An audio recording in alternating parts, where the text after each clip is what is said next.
শেখ হাসিনা যেটা দাবি করছিলেন এটা আমার বাপের দেশ, আমার বাপই দেশকে শাসন করেছে, সুতরাং আমি এটা উত্তরাধিকার সূত্রে পেয়েছি। তিনি প্রকারান্তরে কিন্তু রাজতন্ত্রই দাবি করছিলেন। না হলে আমার বাবা এই দেশ স্বাধীন করেছে, আমি কি করেছি? আমি তো মুক্তিযুদ্ধ করিনি, তাহলে আমি উত্তরাধিকারী হলাম কি জন্য? রক্তের সূত্রে। এইটাই হচ্ছে অ্যারিস্টোক্রেসির মূলনীতি, যে রক্তের সূত্রে রাজ পরিবার হবে, রক্তের সূত্রে অভিজাততন্ত্র হবে। সেটা পৃথিবীতে বহু সংগ্রাম করে ইউরোপীয়রা ফ্রান্সে, ইংল্যান্ডে, নেদারল্যান্ডসে বিপ্লব করে এটা উৎখাত করে তারা বলছে আমরা রিপাবলিক করব।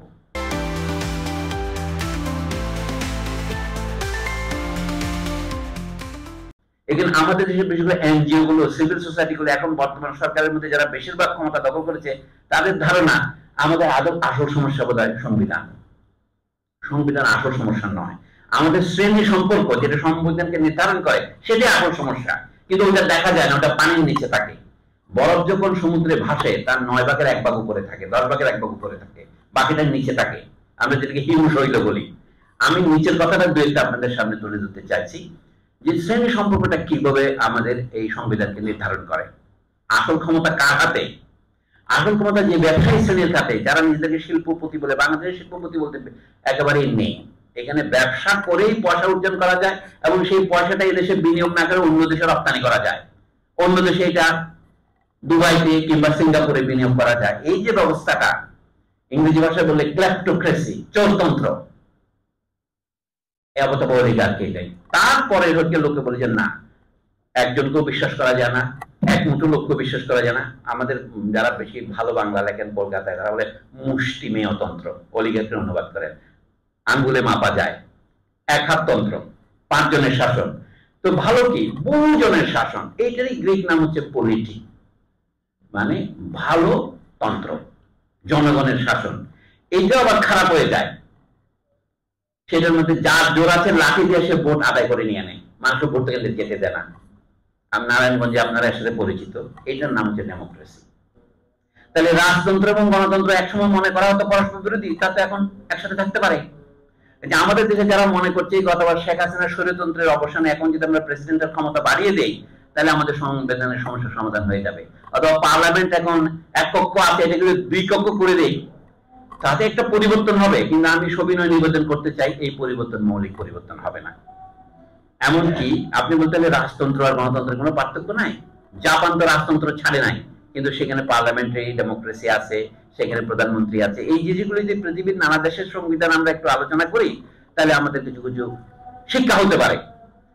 আমি কথা না বাড়াবার জন্য বললাম, আমাদের দেশে এখন এই যে আমরা বলছি গণতান্ত্রিক বিপ্লবে, এই কথাগুলি বলতে পারতাম না আমরা যদি গত 5ই আগস্টের ঘটনা না ঘটতো। এটা যে গণতান্ত্রিক একটা অভ্যুত্থান হয়েছে, এটা বিপ্লব হবে কিনা, যেখানে জনগণের নিচের থেকে উদ্যোগ আসে এবং তাদের আশা আকাঙ্ক্ষা বা তাদের কামনা বাসনা, তাদের দাবিটাই সংস্কারের বা সংবিধানের পরিবর্তনের মূল শক্তি হয়, এটাই হচ্ছে বিপ্লব। এই গোড়ায় না দিলে আপনি যতই সংবিধান বদলান না কেন, যতই 75 সংশোধনী, 16 সংশোধনী, 17 সংশোধনী করেন না, কিছুই হবে না। কাজে আমার বন্ধুরা যারা বলছেন আমাদের সংবিধান এটা সংশোধন করতে হবে, অথবা আরেকজন বলছেন পুনর্লিখন করতে হবে, এটাকে ছুড়ে ফেলে দিতে হবে, এগুলো হচ্ছে রাজনৈতিক দম্ভোক্তি মাত্র। আসল কাজটাকে বলেন। আমি যেন আসল কাজের জন্য বলি, জাতীয় সংবিধানের রূপরেখা। এখানে আপনার প্রশ্নে জাতীয় বলতে কি বোঝাচ্ছি? আমরা যে রাষ্ট্রটা গঠন করেছি এটা একটা শক্তির আধার। আমাদের সেনাবাহিনী আছে, আমাদের নানা পুলিশ আছে, নানা রকমের শক্তি প্রয়োগের হাতিয়ার আছে, এইটাকে রাষ্ট্র বলা হয়। কোর্ট আছে, আপনারা কোর্ট ব্যবহার করেন না না করেন, কোর্টের বিল্ডিং দাঁড়িয়ে থাকলে শক্তি আসে, জেলখানা আছে, এগুলো হচ্ছে রাষ্ট্রের উদাহরণ।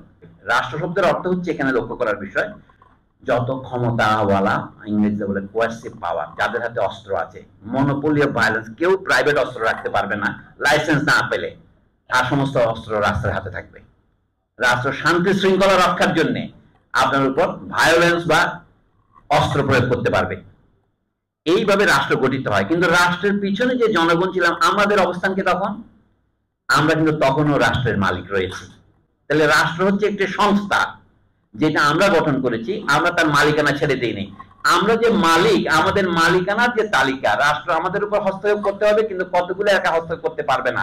যেমন আমাকে বিনা পরোয়ানায় গ্রেফতার করতে পারবে না, আমাকে বিনা বিচারে শাস্তি দিতে পারবে না, আমাকে খুন করতে পারবে না, আমাকে গুম করতে পারবে না। এবং কেউ যদি আমাকে গুম খুন করে আমাকে রক্ষা করবে রাষ্ট্র, রাইট টু প্রোটেকশন।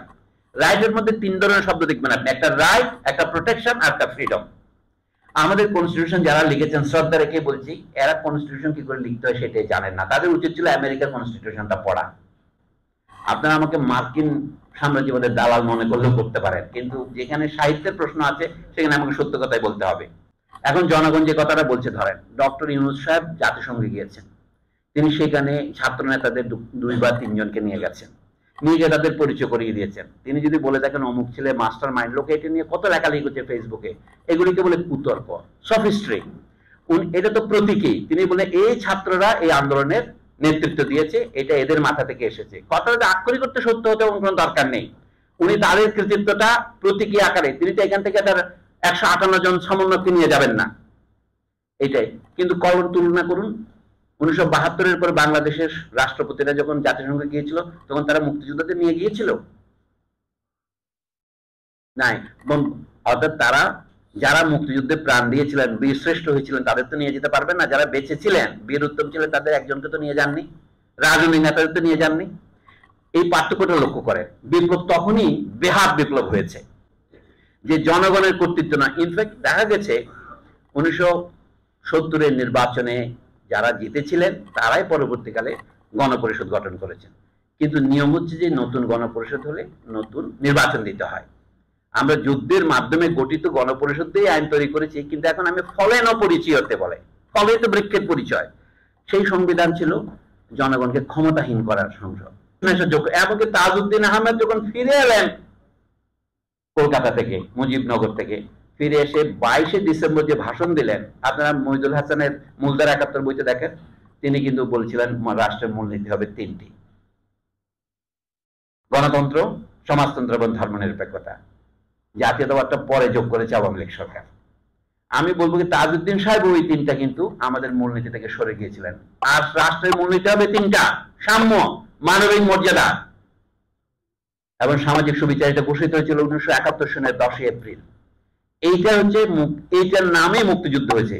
আমরা গণতন্ত্র, ধর্মনিরপেক্ষতা এবং সমাজতন্ত্রের নামে মুক্তিযুদ্ধ করিনি, জড়িত।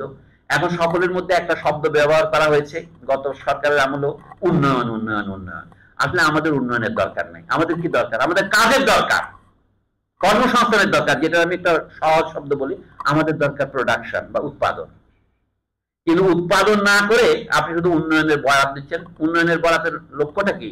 মাথা পিছু আমাদের বাড়ছে গত বছরের তুলনায় এবছর। গত বছর $2000 ছিল, এবছর $2500। এই বলে শিশুর হাতে একটা চকলেট ধরিয়ে দেওয়ার মতো। আমার দেখা উচিত গত বছর আমাদের ন্যূনতম মজুরি কি ছিল, এবছর কত হয়েছে। আমাদের বেকারত্বের হার গত বছর কি ছিল, এবছর কত হয়েছে। মানুষের কর্মসংস্থান এবং মানুষের নিম্নতম মজুরি, এই দুটোকে একসাথে ধরলে আপনি বলতে পারেন যে দেশে কেমন উৎপাদন হচ্ছে। উৎপাদন বলতে বোঝাচ্ছে কেমন ব্যবসায়িক কর্মকাণ্ড হচ্ছে, ইকোনমিক অ্যাক্টিভিটি হচ্ছে। এটাই তো আসল কথা। উৎপাদন তো একটা আপনার সহজ কথা, আমরা সকলেই বুঝি। উৎপাদন, বিতরণ, বন্টন সবই একই কথা, অর্থনৈতিক কর্মকাণ্ড।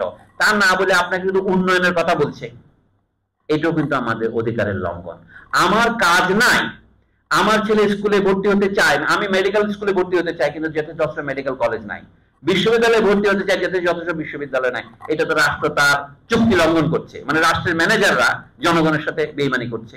কাজে সেইটা আমাদের প্রতিষ্ঠা করতে হবে। তাহলে আমরা ভবিষ্যতে যে সংবিধানের কথা বলবো তাতে মৌলিক অধিকার গুলো কি কি সেটার পুনঃসূত্রায়ন করি। এবং মৌলিক অধিকার যে শুধুমাত্র আমাকে গ্রেপ্তার করা হবে না বা আমি ভোট দিতে পারবো তাতে সীমিত রাখবে কেন। আমার যেমন কতগুলো চাওয়ার অধিকার আছে, যে আমি রাষ্ট্রে থাকলে আমার একটা কাজ পাওয়ার অধিকার থাকবে, এবং কাজ পেলে একজন মানুষের বেঁচে থাকতে ন্যূনতম যা লাগে সেই পরিমাণ বেতন না হলে আমি কাজ করতে পারবো না। কারণ আমি তো উৎপাদন করার জন্য আমার দুটো হাত আছে, মানুষ তো মুখ নিয়ে জন্মায় না। এই জন্য তো আমরা রাষ্ট্র গঠন করেছিলাম। আমার কর্মসংস্থান, আমার শিক্ষার ব্যবস্থা, আমার যাতায়াতের ব্যবস্থা, এই কথাগুলো যদি আমি সংবিধানে অন্তর্ভুক্ত করি বাস্তবায়নের জন্য, তাহলে এটাই হবে গণতান্ত্রিক সংবিধান। সেই জন্য আমার গণতান্ত্রিকের সাথে আমাকে একটা শব্দ যোগ করতে হবে, গণতান্ত্রিক এবং ন্যায়ভিত্তিক, গণতান্ত্রিক এবং সমতা ভিত্তিক। ইংরেজিতে বললে ডেমোক্রেটিক অ্যান্ড ইকুইটেবল। এই ইকুইটি কথাটা যদি আমি না নিই, তাহলে আমার গণতন্ত্র ওই লিবারাল ডেমোক্রেসির চোরাবালিতে ঘুরপাক খেতে থাকবে। তারপর আমি বলবো সংবিধানে লিখলেই কোনো জিনিস বাস্তবায়িত হবে না, আপনাকে জাগ্রত প্রহরী হতে হবে, পাহারা দিতে হবে। সেটা কি করে দিতে হবে? জনগণের যদি নিজস্ব কমিটি না থাকে এটা বাস্তবায়নের জন্য, শুধুমাত্র পুলিশের উপর নির্ভর করে আপনি গণতান্ত্রিক অধিকার বাস্তবায়িত করতে পারবেন না। সেই জন্য আমি বলবো আমাদের গণতান্ত্রিক সংবিধানের রূপরেখা বর্তমানে যে সম্ভাবনা উন্মুক্ত হয়েছে গত বিপ্লবে, এটা যদি সত্যিকারের গণতান্ত্রিক বিপ্লবে আমরা রূপান্তরিত করতে চাই, আমাদের বেশি সময় নাই। দাবিগুলো পরিষ্কার করে যদি আমরা তুলতে পারি, তাহলে আমাদের পক্ষে এর কিছুটা হলেও বাস্তবায়ন আশা করা সম্ভব।